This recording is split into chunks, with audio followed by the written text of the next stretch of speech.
Hello students, welcome back to the class. कैसे हैं आप सब। यहाँ से अब हमारा बायो का पार्ट स्टार्ट हो रहा है। ठीक है, बायोलॉजी का चैप्टर 6 आपका लाइफ प्रोसेसेस। हमारी लाइफ की, हमारे जीवन में जो भी प्रक्रियाएं होती है उसके बारे में हम पढ़ेंगे। ठीक है, यानी कि रिप्रोडक्शन, सर्कुलेशन, डाइजेशन, ये जितनी भी प्रोसेस है हमारी बॉडी के अंदर, हमारी लाइफ में होती है, उसके बारे में हम इस चैप्टर में स्टडी करेंगे। क्लियर। चलिए चैप्टर स्टार्ट करते हैं। How do we tell the difference between what is alive and what is not alive. आप इस चीज़ के बीच आप कैसे फ़र्क करोगी कि कौन सी चीज़ ज़िंदा है और कौन सी चीज़ ज़िंदा नहीं है।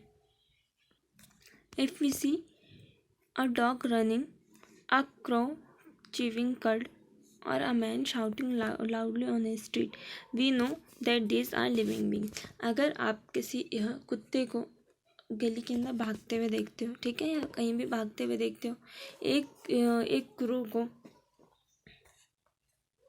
अ काउ चीविंग कड, एक काऊ को आप जुगाली करते हुए देखते हो, या फिर एक आदमी को गली में तेज़ चिल्लाते हुए देखते हो, तो हमें पता लगता है कि ये सारी चीज़ें ये हम सब लिविंग बींग्स। ठीक है। व्हाट इफ़ द डॉग और काऊ और अ मैन वर अस्लीप। क्या एक डॉग, एक काऊ या फिर एक इंसान सो सकता है। ये तो आप सबको पता है कि हम सब सो सकते हैं। ठीक है। We would still think that they were alive. हम अब भी ये सोच रहे हैं कि ये जिंदा है। But how did we know that. लेकिन हमें ये कैसे पता है कि वो जिंदा है। We see them breathing. हम उन्हें सांस लेते हुए देखते हैं। And we know that they were alive. और इसीलिए हम कहते हैं कि ये जिंदा है। हम काऊ को सांस लेते हुए देखते हैं, हम डॉग को सांस लेते हुए देखते हैं, हम खुद भी सांस लेते हैं, इसीलिए हमें लगता है कि हम जिंदा हैं। ठीक है। But what about plants. लेकिन प्लांट्स के बारे में क्या। नो, वो तो ना तो चलते हैं, ना तो हमें वो सांस लेते हुए दिखते हैं। ठीक है। तो प्लांट्स के बारे में क्या। How do we know that they are alive. और तो हमें ये कैसे पता लगा है कि प्लांट्स भी जिंदा है।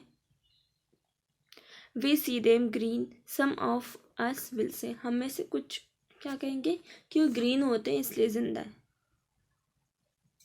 दे ग्रो ओवर टाइम, और वो टाइम के साथ साथ बढ़ते रहते। So we know that they are alive. इसीलिए हमें लगता है कि हमें पता है कि वो जिंदा है।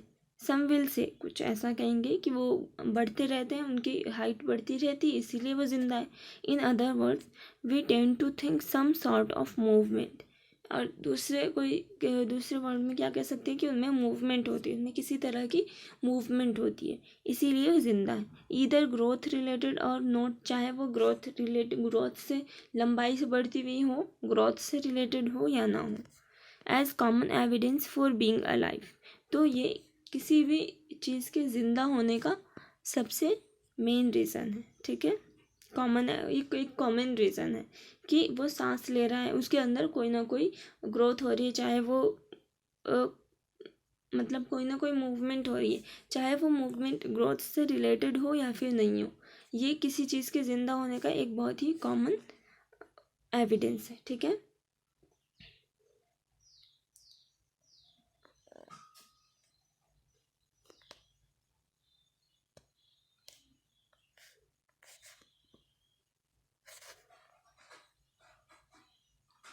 But a plant that is not visibly growing still alive. लेकिन एक प्लांट जो कि दिखता नहीं है, उसकी मूवमेंट विजिबल तरीके से वो ग्रो नहीं करता, फिर भी वो जिंदा है ना। And some animals can breathe without visible movement. लेकिन कुछ ऐसे भी जानवर हैं जो बिना किसी विजिबल मूवमेंट के ऐसे वो ब्रीथ करते हैं जो हमें पता ही नहीं लगता। So using visible movement as the defining character of life is not enough. तो ये कहना कि उनमें मूवमेंट हो रही है इसीलिए वो जिंदा है, ये कोई कैरेक्टरिस्टिक्स नहीं हुआ, मतलब किसी की लाइफ का मेन कैरेक्टरिस्टिक नहीं हुआ। देखिए कुछ एनिमल्स क्या करते हैं, इस तरीके से सांस लेते हैं कि हमें पता ही नहीं लगता, वो स्किन के थ्रू सांस लेते हैं। ठीक है। तो हमारे लिए वो विजिबल नहीं होता। प्लांट्स के अंदर जो ग्रोथ होती है वो ज़्यादा विजिबल नहीं होती, तो हमें कैसे पता लगेगा? तो ये इनफ थोड़ी ना है कि उसके अंदर मूवमेंट हो रहा है इसीलिए वो लिविंग थिंग है। तो इनके अंदर तो हमें पता ही नहीं लग रहा है कि ये सांस ले रहे हैं या नहीं है कुछ एनिमल्स में। तो फिर ऐसा ये चीज़ इनफ नहीं है किसी की लाइफ को डिफ़ाइन करने के लिए, उसके कैरेक्टरिस्टिक्स के बारे में डिफ़ाइन करने के लिए। ठीक है। Movement over very small scales will be invisible to the naked eyes. Movement of molecules, देखिए बहुत छोटे स्केल पर जो मूवमेंट होती है वो हमें दिखाई नहीं देती, हमें अपनी खुली आंखों से वो मूवमेंट दिखाई नहीं देती। इसका ये मतलब तो नहीं है कि उसके अंदर मूवमेंट नहीं होती है। वो मूवमेंट कौन सी होती है? मॉलिक्यूल्स की movement.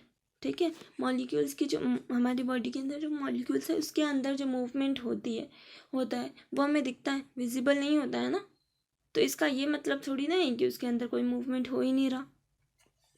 For example, is the invisible molecular movement necessary for life? क्या इनविजिबल मॉलिक्यूलर मूवमेंट जो है, जो हमें नहीं दिख रही है, वो हमारी लाइफ के लिए ज़रूरी है? If we ask this question to the professional biologist they will say yes. अगर हम इसी क्वेश्चन को पूछें किसी प्रोफेशनल बायोलॉजिस्ट से तो उनका जवाब यस होगा कि क्या किसी की लाइफ के लिए मॉलिक्यूलर मूवमेंट ज़रूरी है? देन बायोलॉजिस्ट कहेंगे यस, ज़रूरी है, मॉलिक्यूलर मूवमेंट ज़रूरी है। ठीक है। In fact, viruses do not show any molecular movement in them until they infect some cell. देखिए वायरस क्या करते हैं? वायरस तब तक अपनी मॉलिक्यूलर मूवमेंट शो नहीं करते जब तक कि वो किसी भी सेल को इन्फेक्ट ना कर दे। समझ आ रही है? वायरस एक ऐसे ऑर्गेनिज्म है जो अपनी कैरेक्टरिस्टिक्स या अपनी मूवमेंट तब तक शो नहीं करते जब तक वो किसी सेल को इन्फेक्ट ना कर दे। जब वो किसी सेल को इन्फेक्ट कर देते हैं उसके बाद हमें पता लगता है कि वो वायरस है। ठीक है। And that is partly why there controversy about whether they are truly or not. इसीलिए उनकी लाइफ के बारे में ये बहुत ज़्यादा टाइम तक कंट्रोवर्सी रही है कि वायरस जिंदा भी है या नहीं, क्योंकि वो उनकी मॉलिक्यूलर मूवमेंट तो दिखती ही नहीं है। जब तक कि वो किसी भी सेल को इन्फेक्ट नहीं कर देते तब तक उनकी मॉलिक्यूलर मूवमेंट दिखती ही नहीं है। इसीलिए इसके बारे में बहुत ज़्यादा कंट्रोवर्सी रही है कि वायरस जिंदा भी है या फिर वो मरे हुए हैं।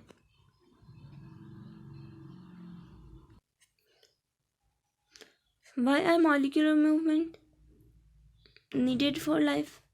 मॉलिक्यूलर मूवमेंट हमारी लाइफ के लिए, ज़िंदगी के लिए ज़रूरी क्यों है? We have seen in the earlier classes that living organisms are well organized structure. आपने लास्ट क्लासेस में पढ़ा होगा कि किसी भी ऑर्गेनिज्म की जो स्ट्रक्चर होती है वो वेल ऑर्गेनाइज्ड होती है। ठीक है। किसी भी लिविंग ऑर्गेनिज्म की स्ट्रक्चर कैसे होती है? Well organised.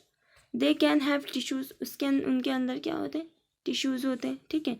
Tissues have sales, tissues में क्या होती है? सेल्स होती है, यानी कि बहुत सारी सेल्स मिलकर टिश्यू का फॉर्मेशन करती हैं। ठीक है। Cell have smaller components in them, और सेल के अंदर और भी छोटे छोटे से कॉम्पोनेंट्स होते हैं, यानी कि उनके सेल ऑर्गेनेल्स होते हैं, माइटोकॉन्ड्रिया, गोल्गी बॉडी।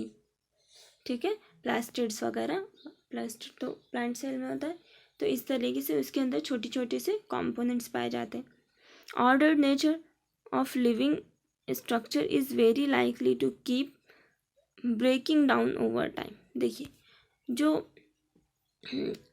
इनकी जो हमारे मतलब लिविंग ऑर्गेनिज्म की जो एक ऑर्डर में जो स्ट्रक्चर होती है, ठीक है, वो हमेशा टूटती रहती है, टाइम टू टाइम टूटती रहती है। If order break down the organism with no longer be alive. लेकिन जैसे ही उनका ऑर्डर टूट जाएगा, ठीक है, यानी कि टिश्यूज़ हैं, मतलब सेल नहीं बन रही है तो टिश्यू भी नहीं बनेंगे। ठीक है। तो नई सेल्स नहीं बन रही हैं तो टिश्यू भी नहीं बनेंगे। तो जैसे ही इनका ऑर्डर टूट जाएगा तो ये ज़िंदा नहीं रह पाएंगी। So living creatures must keep preparing and maintaining their structure. तो इसलिए जितने भी लिविंग क्रिएचर हैं उनको अपनी जो स्ट्रक्चर है उन्हें हमेशा रिपेयर और मेंटेन करके रखना चाहिए।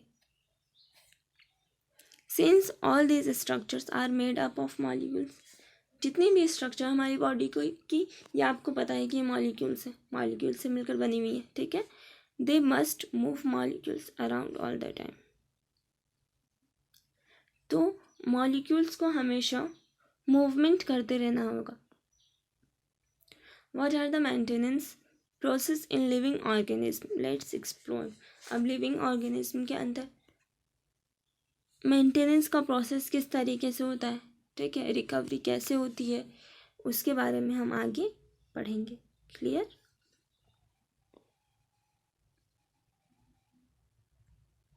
देखिए क्या है, what are life process. Life processes क्या है? The maintenance function of living organism must go on even when they are not doing any particular. देखिए जब किसी भी ऑर्गेनिज्म के अंदर मेंटेनेंस क्या है, फंक्शन का मेंटेनेंस, लिविंग ऑर्गेनिज्म में मेंटेनेंस फंक्शन तब भी जारी रहना चाहिए जबकि वो कोई काम ना कर रहा हो, ठीक है, समझ आया। लिविंग ऑर्गेनिज्म के अंदर मेंटेनेंस की जो प्रोसेस है या मेंटेनेंस का जो फंक्शन है वो तब भी चलते रहना चाहिए जब वो कोई पर्टिकुलर वर्क ना कर रहा हो, ठीक है। Even when we are just sitting in, तब भी उसका मेंटेनेंस चलते रहना चाहिए जबकि हम सिर्फ क्लास में ऐसे ही बैठे हुए हैं, ठीक है। Even if we are just sleep, और यहाँ तक कि तब तक जब सिर्फ हम सोए हुए हैं, कोई भी हम कोई भी वर्क नहीं कर रहे, सिर्फ सो रहे हैं या सिर्फ बैठे हुए हैं, तब भी मेंटेनेंस चलते रहना चाहिए। This maintenance job has go on, तो ये मेंटेनेंस जो है वो चलते रहना चाहिए। The processes which together perform this maintenance job are life process, वो प्रोसेस जो मिलकर मेंटेनेंस का काम करती हैं, वो प्रोसेसेस जो मिलकर मेंटेनेंस का काम करती हैं उन्हें हम क्या कहते हैं, लाइफ प्रोसेसेस। मतलब वह प्रक्रियाएं जो मिलकर रिकवरी या फिर मेंटेनेंस का काम करती हैं उन्हें ही हम कहते हैं लाइफ प्रोसेस, ठीक है। Since these maintenance processes are needed to prevent damage and break down, energy is needed for them. अब देखिए ये मेंटेनेंस प्रोसेस किस लिए ज़रूरी है, अगर कहीं डैमेज हो गया है, ठीक है, तो उसे रिपेयर करने के लिए, कोई चीज़ टूट गई है कहीं से, कोई कड़ी टूट गई है उसे जोड़ने के लिए, ठीक है, अगर उनको एनर्जी की ज़रूरत है तो एनर्जी देने के लिए। मेंटेनेंस प्रोसेस क्योंकि उनकी नीड क्या है, डैमेज को प्रिवेंट करने के लिए, डैमेज को, और कहीं कुछ डैमेज हो गया है सेल में तो उसे रिपेयर करने में, ठीक है, कहीं से कोई मॉलिक्यूल्स में कोई चेन टूट गई है उसे जोड़ने के लिए, ठीक है, और एनर्जी के, जिन सेल्स को या जिन टिश्यूज़ को एनर्जी की ज़रूरत है उन्हें एनर्जी प्रोवाइड करने के लिए, ये काम है लाइफ प्रोसेस, मेंटेनेंस प्रोसेस, ठीक है। This energy comes from outside the body of the individual organism, और ये एनर्जी कहाँ से आती है, किसी भी ऑर्गेनिज्म के बाहर से, मतलब उसकी किसी भी ऑर्गेनिज्म को एनर्जी कहाँ से मिलेगी, उसकी बॉडी के बाहर से। जैसे हमें एनर्जी कैसे मिलती है, खाने से, ठीक है, तो खाना हमारी बॉडी के अंदर थोड़ी ना बन रहा है, इसे तो हम बाहर से अंदर ले रहे हैं, ठीक है। So there must be a process to transfer source of energy from outside the body of the organism. तो इस तरह क्या होता है, तो इस तरह एक प्रोसेस होना चाहिए जो कि एनर्जी को, सोर्स ऑफ एनर्जी को हमारे बॉडी के अंदर या किसी भी ऑर्गेनिज्म के बॉडी के अंदर ट्रांसफ़र करे। क्लियर? एक ऐसा प्रोसेस भी होना चाहिए जो सोर्स ऑफ एनर्जी को हमारी बॉडी के अंदर ट्रांसफ़र करे, ठीक है। विच वी कॉल फूड, जैसे हम क्या कहते हैं, फूड हम अपनी बॉडी में ट्रांसफ़र करते हैं तभी तो हमें एनर्जी मिलती है। अपने आप फूड हमारी बॉडी के अंदर तो बनता नहीं है, हमें बाहर से उसे अपनी बॉडी में ट्रांसफ़र करना पड़ता है, ठीक है, तभी हमें एनर्जी मिलती है। To the inside the process we commonly call nutrition, और हमारे बॉडी के अंदर जो ये जाता है इस प्रोसेस को हम क्या कहते हैं, न्यूट्रिशन, हमारी बॉडी को न्यूट्रिशन मिल रहा है, ठीक है। If the body size of organism is to grow, additional raw material will also be needed from outside. अगर किसी भी ऑर्गेनिज्म की बॉडी अभी ग्रो करने वाली है, मतलब उसकी ग्रोथ पीरियड चल रही है, तो उसको न्यूट्रिशन के अलावा रॉ मटेरियल भी चाहिए, ठीक है। बाहर से उसे, अगर उसकी ग्रोथ फेज चल रही है, किसी भी ऑर्गेनिज्म की अभी ग्रोथ फेज चल रही है, तो उसे खाने के अलावा या फिर न्यूट्रिशन के अलावा उसे रॉ मटेरियल भी चाहिए, ठीक है। Since life on the earth depends on carbon based molecules, देखिए हमारी जो लाइफ है, यानी अर्थ पे जितने भी ऑर्गेनिज्म हैं उनकी जो लाइफ है वो ज़्यादातर किस पे डिपेंड है, कार्बन बेस्ड मॉलिक्यूल्स, यानी कि वो मॉलिक्यूल्स जिसके अंदर कार्बन ऐड किया हुआ है, ठीक है। Most of this food sources are also carbon based. ज़्यादातर जो फूड सोर्सेज हैं, ज़्यादातर जो खाने की चीज़ें हैं, वो किस चीज़, कार्बन से बनी हुई, क्लियर।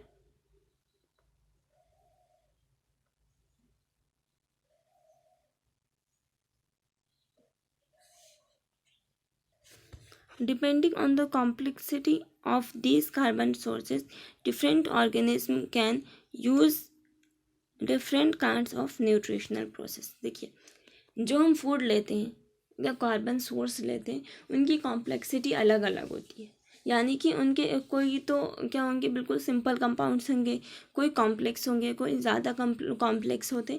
तो इनकी कॉम्प्लेक्सिटी के अकॉर्डिंग अलग अलग तरीके के जानवर, अलग अलग तरीके के ऑर्गेनिज्म होते हैं, उनकी जो न्यूट्रिशन प्रोसेस है, यानी कि उनके खाना लेने के का जो तरीका है वो अलग अलग होता है, ठीक है। कार्बन सोर्सेज का कॉम्प्लेक्सिटी के अकॉर्डिंग, कार्बन कॉम्प्लेक्सिटी ये डिपेंड करता है कि लेने वाला ऑर्गेनिज्म उसे किस तरीके से ले रहा है, ठीक है। लेने वाला ऑर्गेनिज्म की ये जो न्यूट्रिशनल प्रोसेस है वो अलग अलग तरीके की होती है, clear. The outside source of energy could be quite varied. और जो बाहर से जो हम एनर्जी ले रहे हैं वो थोड़ी डिफरेंट भी होती है, ठीक है। उसकी सोर्स ऑफ एनर्जी वैरी कर सकती है, मतलब उसके अंदर कुछ वेरिएशंस हो सकते हैं। Since the environment is not under the control of individual organism. देखिए, हमारा जो एनवायरनमेंट वो किसी एक ऑर्गेनिज्म के कंट्रोल में है क्या, नहीं है ना। तो हमारा एनवायरनमेंट किसी एक ऑर्गेनिज्म के कंट्रोल में नहीं है, इस पर सबका उतना ही कंट्रोल है, जितना एनिमल्स का है उतना ही प्लांट्स का भी, उतना ही हम ह्यूमंस का भी, और उतना ही छोटे छोटे जो ऑर्गेनिज्म होते हैं उनका है। These source of energy therefore need to be broken down or built up in the body। अब देखिए, ये जो सोर्स ऑफ एनर्जी हम ले रहे हैं इसे हमारी बॉडी में बिल्डअप होने की या फिर ब्रेक डाउन होने की भी ज़रूरत होती है, ठीक है। And must be finally converted to a uniform source of energy that can be used for the various molecular movements needed for maintaining living structures. देखिए, हमारी बॉडी के अंदर जो भी चीज़ सोर्स ऑफ एनर्जी जा रही है उसे ब्रेक डाउन करने की ज़रूरत है, ठीक है। उसे बिल्डअप करने की ज़रूरत है, और उसके बाद फाइनली एक ऐसे यूनिफॉर्म सोर्स में, एक ऐसे सोर्स में उसे, एनर्जी के एक ऐसे सोर्स में उसे कन्वर्ट करना है जो कि क्या करे, अलग अलग मॉलिक्यूलर मूवमेंट्स के लिए वो ज़रूरी हो, ठीक है। या फिर लिविंग स्ट्रक्चर को मेंटेन करने के लिए ज़रूरी हो, और अलग अलग तरह की मॉलिक्यूलर मूवमेंट्स में ज़रूरी हो, ठीक है। लिविंग स्ट्रक्चर की अलग अलग मॉलिक्यूलर मूवमेंट्स में वो सोर्स ऑफ एनर्जी ज़रूरी हो। As well as to kind of molecules body needs to growth. और इस तरह जो मॉलिक्यूल्स हैं वो बॉडी की ग्रोथ में हेल्प करते हैं, ठीक है। For this a series of chemical reaction in the body are necessary. इसके लिए बहुत सारी केमिकल रिएक्शन हमारी बॉडी के अंदर ज़रूरी है, ठीक है। Oxidising reducing reaction are some of the most common chemical means to break down molecules. देखिए, ऑक्सीडाइजेशन ऑक्सीडेशन और रिडक्शन प्रोसेस जो है, जिनके बारे में आपने पहले ही पढ़ा, वो हमारी बॉडी की एक बहुत ही कॉमन केमिकल रिएक्शन है जिनका काम क्या होता है, मॉलिक्यूल्स को ब्रेक डाउन करना. Okay, for this many organism use oxygen sourced from the outside body. जिसके लिए बहुत सारे ऑर्गेनिज्म बॉडी के बाहर से ऑक्सीजन लेते हैं. Clear? The process of acquiring oxygen from the outside of the body and to use in the process of breakdown of food sources for cellular needs is what we call respiration. ठीक है, clear? देखिए, वो process जिसके through हम बाहर से oxygen लेते हैं, ठीक है, हमारी बॉडी के अंदर बाहर से ऑक्सीजन लेते हैं और उसका यूज़ फूड सोर्सेज को ब्रेक डाउन करने में करते हैं. ठीक है, किसके, सेलुलर नीड्स के लिए, उसे ब्रेक डाउन करने के लिए करते हैं. उसे हम कहते हैं रेस्पिरेशन. वो प्रोसेस जिसमें हम बाहर से ऑक्सीजन लेकर फूड सोर्सेस को ब्रेक डाउन करते हैं. किसके लिए? हमारी सेल्स के लिए, सेलुलर नीड्स के लिए. यानी सेल्स को जो भी ज़रूरत है उसे पूरी करने के लिए हम बाहर से ऑक्सीजन लेते हैं और फूड रिसोर्सेज को हम ब्रेक डाउन कर देते हैं. ठीक है, और एक यूनिफॉर्म सोर्स ऑफ एनर्जी में कन्वर्ट करते हैं. उसे हम क्या कहते हैं? रेस्पिरेशन. क्लियर? जब हम बाहर से ऑक्सीजन ले, सेलुलर नीड के लिए बाहर से ऑक्सीजन लेकर फूड रिसोर्सेज को ब्रेक डाउन करके एक यूनिफॉर्म सोर्स ऑफ एनर्जी में कन्वर्ट करते हैं, उसे ही हम कहते हैं respiration. Clear? Okay.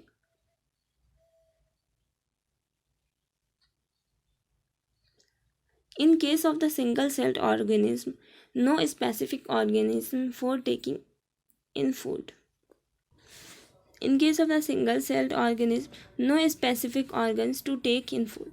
Single cell जो एनिमल्स होते हैं, यानी कि अमीबा हो गया, पैरामीशियमा हो गया, इसके अंदर कोई भी स्पेसिफिक ऑर्गन नहीं होता फूड लेने के लिए. जैसे कि हमारे अंदर माउथ होता है, तो उनके अंदर कोई स्पेसिफिक ऑर्गन नहीं होता फूड को अपने अंदर लेने की. जैसे आपने पहले ही पढ़ा था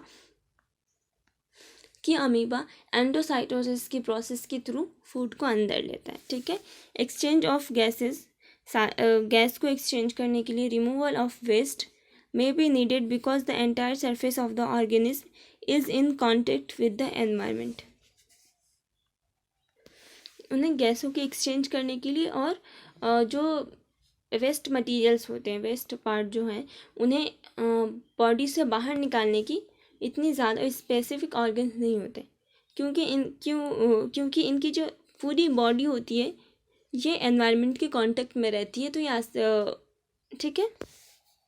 But what happens when the body size of organism increase and body design becomes more complex? लेकिन क्या होगा जब इनकी बॉडी जो है, इनकी ऑर्गेनिज्म की बॉडी का साइज इंक्रीज हो जाए, ठीक है, और इनकी बॉडी का डिज़ाइन कॉम्प्लेक्स हो जाए. In multicellular organism all the cell may not be direct contact with the surrounding environment. देखिए, मल्टी सेल्यूलर ऑर्गेनिज्म जो होते हैं, इनकी सारी सेल्स एनवायरनमेंट के कांटेक्ट में नहीं रह सकती ना. हमारी बोन सेल्स एनवायरनमेंट के कांटेक्ट में नहीं है. ठीक है, टंग की जो सेल है, तो सारी सेल्स, इन शॉर्ट सारी सेल्स हमारी एनवायरनमेंट के कनेक्शन में नहीं रह सकती. ठीक है, thus simple diffusion will not meet all the requirement for cell. तो इसीलिए सिंपल डिफ्यूज़न की जो प्रोसेस होती है वो सेल की सारी रिक्वायरमेंट्स को पूरा नहीं कर सकती. क्लियर?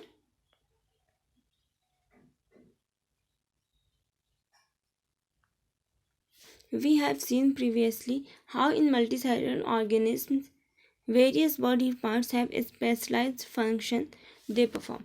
देखिए, हमने पहले ही पढ़ लिया कि मल्टी सेलुलर ऑर्गेनिज्म में जो अलग अलग बॉडी पार्ट्स होते हैं वो अलग अलग काम करते हैं. ठीक है, पहले अभी शुरुआत में यानी कि उनके काम का बंटवारा होता है.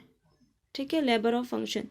We are familiar with the idea of these specialised tissue and with their organisation in the body organism. और हम जो वो टिश्यूज़ जो काम करते हैं उनके बारे में भी हम फैमिलियर हैं, और उनका ऑर्गेनाइजेशन किस तरह का होता है उसके बारे में भी हम पढ़ चुके हैं. It is therefore not surprising that the Uptake of food and of oxygen will also be the function of specialized tissue. तो ये हमारे लिए कोई सरप्राइज की बात नहीं होगी कि जो फूड को अंदर लेना, ठीक है,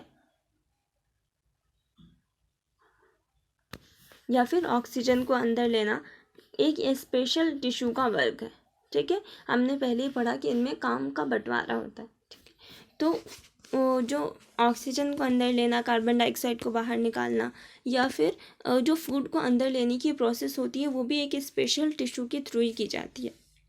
however this poses a problem since the food and oxygen now taken up at one place in the body of the organism while all parts of the body need them. अब देखिए एक problem है कि अगर food और oxygen किसी organism के एक ही बॉडी पार्ट से ली जा रही है, ठीक है, तो अब लेकिन ज़रूरत तो सारे बॉडी पार्ट्स को है।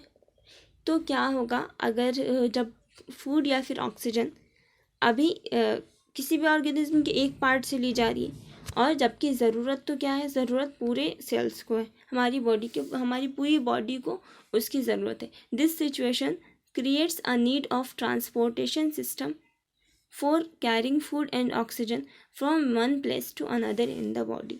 अब ये जब नई सिचुएशन क्रिएट हो गई कि हमारी बॉडी में तो एक ही जगह से फूड जा रहा है, एक ही जगह से ऑक्सीजन जा रहा है, लेकिन पूरी बॉडी को हमें इसकी ज़रूरत है। तो इस सिचुएशन से एक सिस्टम का डेवलपमेंट हुआ। वो क्या है? Transport system. ट्रांसपोर्ट का मतलब क्या होता है? एक जगह से दूसरी जगह ले जाना। तो ट्रांसपोर्ट सिस्टम के किस लिए काम किया जाता है? क्या काम होता है? फूड को और ऑक्सीजन को एक जगह से दूसरी जगह लेकर जाना या उस सेल तक पहुंचाना जिसकी उसे ज़रूरत हो, ठीक है। ट्रांसपोर्ट सिस्टम का काम क्या होता है? फूड और ऑक्सीजन को एक जगह से, बॉडी की एक पार्ट से दूसरी पार्ट तक या एक जगह से दूसरी जगह तक पहुंचाना, okay. When chemical reaction use carbon source and oxygen source for chemical generation, जब केमिकल रिएक्शन में ऑक्सीजन या फिर कार्बन सोर्स या फिर ऑक्सीजन का यूज़ है ना एनर्जी जनरेशन के लिए होता है, एनर्जी जनरेट करने के लिए होता है, they create by product that are not only useless for the cell of the body but could even be harmful. देखिए, तो इसके एक बाई प्रोडक्ट बनता है जो कि सिर्फ हमारी बॉडी के लिए यूजलेस नहीं है बल्कि वो हमारी बॉडी को हार्म भी करता है, ठीक है। These waste by product therefore needed to be removed from the body and discarded outside by the process called excretion. तो जब जो हमारा बाई प्रोडक्ट बन रहा है, ठीक है, जब कार्बन केमिकल रिएक्शन में कार्बन और ऑक्सीजन का यूज़ हो रहा है एनर्जी जनरेट करने के लिए, तो उससे जो बाई प्रोडक्ट बन रहा है वो हमारी बॉडी के लिए सिर्फ यूज़लेस नहीं है बल्कि वो हमारी बॉडी को हार्मफुल, हमारी बॉडी के लिए हार्मफुल भी है। तो इस मटेरियल को, इस बाई प्रोडक्ट को, हमारी बॉडी से, वेस्ट मटेरियल को हमारी बॉडी से रिमूव करना ज़रूरी है, ठीक है। तो ये रिमूव करने की प्रोसेस, हमारी बॉडी से रिमूव करने की या डिस्कार्ड करने की जो प्रोसेस होती है वो एक्सक्रेशन कहलाती है, clear. Again if the basic rules for body design in multi cellular organism are followed, a specialised tissue for excretion will be develop. देखिए, हमने जैसे पढ़ा कि अलग अलग टिश्यू का अलग अलग काम होता है, ठीक है। तो जैसे कि बाकी सारी चीज़ें डिज़ाइन होती हैं, जैसे कि बाकी सारी सेल्स है ना, डिज़ाइन अलग अलग काम होता है, वैसे एक स्पेशल टिश्यू होता है एक्सक्रेशन के लिए, ठीक है। एक स्पेशल एक्सक्रेशन का भी एक स्पेशल टिश्यू होता है which means that the transport system will need to transport waste away from the cells to this excretory tissue. इसका मतलब क्या है कि जो भी वेस्ट मटेरियल है तो वो एक्सक्रेटरी टिश्यू के थ्रू वो बॉडी से बाहर निकाल दिए जाते हैं, ठीक है। उनका ट्रांसपोर्ट, एक्सक्रेटरी टिश्यू का काम क्या होता है? जितने भी वेस्ट मटेरियल है उनको बॉडी से बाहर ट्रांसपोर्ट करना, उनको बॉडी से बाहर निकाल देना, ठीक है। Let us consider the various process so essential to maintain life one by one. इसके बाद हम बहुत सारी लाइफ प्रोसेस पढ़ेंगे जो हमारी बॉडी के लिए और हमारी बॉडी को, लाइफ को मेंटेन रखने के लिए ज़रूरी है। एक एक करके हम उनके बारे में पढ़ेंगे, ठीक है। तो ये हम नेक्स्ट क्लास में पढ़ेंगे। तब तक आप इसका इंट्रो रिवाइज कर लीजिए। Thank you so much, have a nice day.